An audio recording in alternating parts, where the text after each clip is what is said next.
The Flicker Diner sat at the edge of Highway 19 like a weary survivor, its neon sign flickering between open and pen, buzzing like a trapped insect.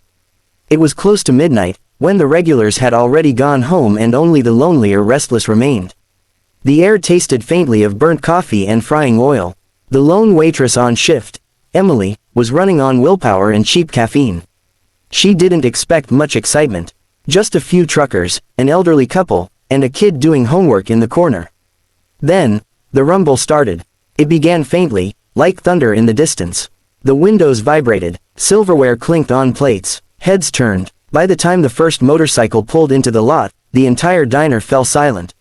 One bike, then another, a formation of chrome beasts lined up like an invading army, matte black, flame decals, engines still growling even as they turned off.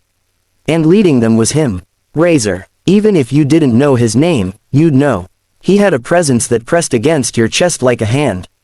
Tall, rugged, leather vest patched with the coiled snake insignia of the Iron Serpents. His beard was trimmed, but his scar, running down his right cheek like a blade mark, made him look carved from stone. He pushed open the diner door, the bell jingling absurdly politely over the threat he carried. Everyone went still. An old man froze mid-bite. The kid in the corner quietly closed his textbook. The trucker at the counter set his fork down like it might attract attention. Emily's hand shook around her order pad. She had dealt with drunk customers, rude ones, even a few aggressive ones, but this was different. These men didn't swagger. They didn't shout. They simply existed, and that was enough to make everyone smaller in their presence. Razor chose the corner booth, where his back was to the wall and his view was of everything. His crew followed, filling the space like shadows. No one spoke. They didn't need to. Emily swallowed hard and approached the table, pencil trembling against paper. Hi there. What can I, get you? Razor looked up. His gaze hit her like a searchlight. Not cruel, not lecherous, just sharp, observant, a man used to reading danger. She forced a smile. Then his eyes dipped, only slightly, to the edge of her sleeve. A sliver of purple peeked through. A bruise, old enough to yellow at the rim, new enough to ache with every movement. She noticed his gaze and instinctively tugged her sleeve down. Razor didn't look away. Coffee, he said finally. His voice was low, gravel rubbed against steel. Black, for all of us. She nodded quickly and turned to leave, but his hand gently touched her wrist. Not gripping, just stopping. She flinched anyway. His voice softened, barely above a whisper. Who hurt you? Her breath caught. Panic flashed across her face. It's nothing. Just kitchen accidents. She pulled away. Razor let her go, but his eyes followed her like a storm cloud brewing over calm water. When she vanished into the kitchen, he leaned forward, speaking just loud enough for his crew. Something's wrong, he muttered. And when Razor said something was wrong, something was about to change. Emily returned to their table with the coffee pot gripped tightly in her hands. She poured quietly, careful not to spill, though her hands trembled enough to make the liquid ripple in each cup. Razor didn't drink yet. He watched her as if studying every flinch, every nervous glance, every time her fingers brushed the sleeve hiding her bruises. Then he saw it, the way her eyes darted toward the counter as if checking whether someone was watching. Razor followed her line of sight.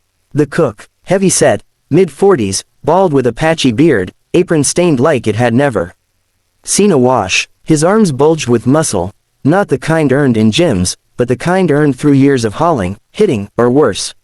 He leaned against the counter with a toothpick in his mouth, glaring at the table of bikers like they were stray dogs. Emily, he barked, you done flirting? Get table 3's order before I. He stopped when Razor turned his head. Their eyes met. The cook straightened slightly, puffing up his chest as if preparing for a fight. Razor didn't blink. Emily froze, halfway between the tables, gripping her notepad like a lifeline. The diner grew tense. Even the air seemed to hold its breath. The cook sneered. These boys bothering you? Emily shook her head quickly. No, I'm fine. But Razor heard the crack in her voice. The kind that only came from someone who'd said I'm fine too many times while breaking inside. The cook stepped out from behind the counter. Why don't you finish your coffee and move along? This ain't your clubhouse. Razor rose slowly from his seat.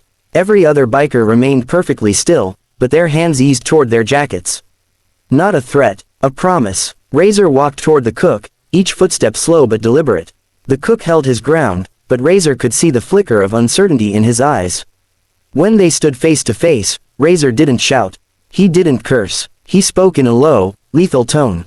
"You lay another hand on her." He didn't finish the sentence. He didn't have to. The cook scoffed loudly, trying to recover his bravado.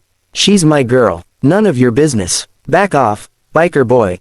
The term "my girl" made Razor's jaw clench. "She yours?" he asked, turning slightly toward Emily. Emily didn't answer. She looked at the floor. The cook smirked. That was all Razor needed. The cook reached to shove Razor back. But Razor moved like a viper. His hand shot out, gripping the man's wrist and twisting it behind his back in one fluid motion. The cook gasped, face slamming against the counter as Razor pinned him easily. Razor didn't use more force than necessary, but the pressure was undeniable, punishing. "You think strength is about size?"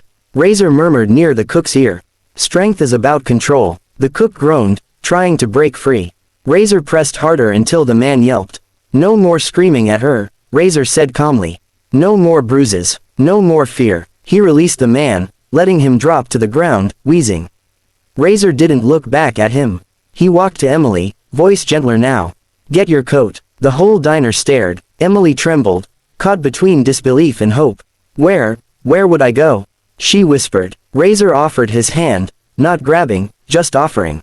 "Anywhere but here." Emily stood frozen, her breath shallow.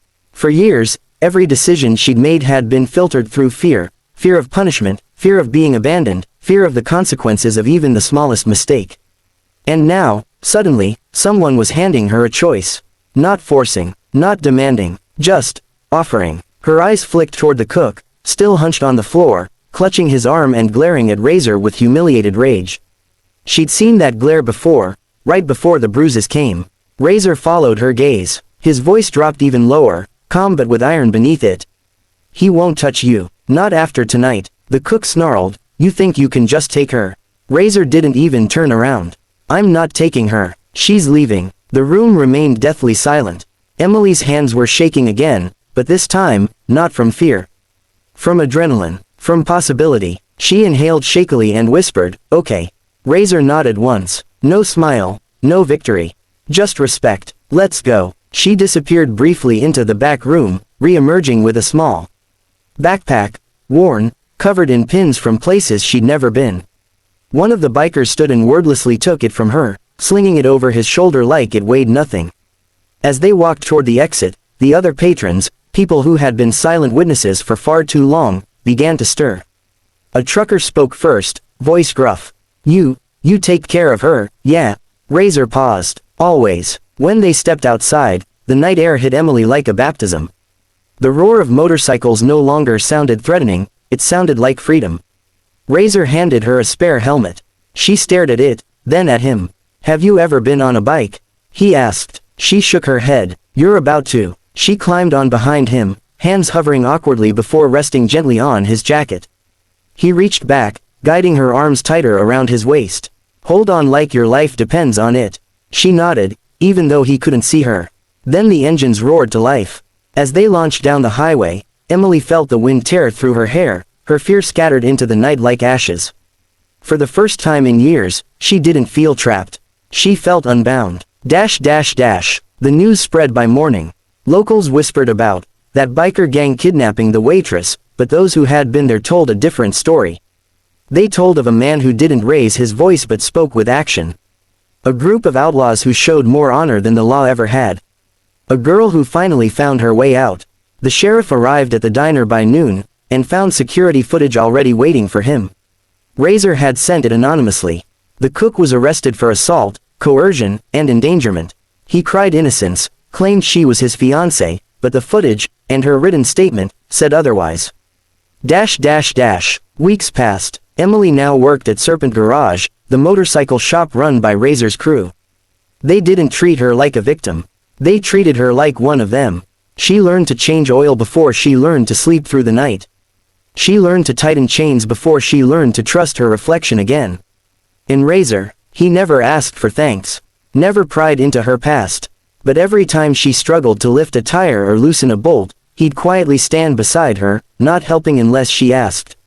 Just being there. One night, As they sat outside watching the sunset over rows of bikes, she finally asked. "Why did you help me?" Razor stared at the horizon for a long moment. "Because once," he said quietly, voice heavy with memory, "nobody helped someone I loved." She didn't respond. She simply leaned her head against his shoulder. And for the first time, he let himself smile.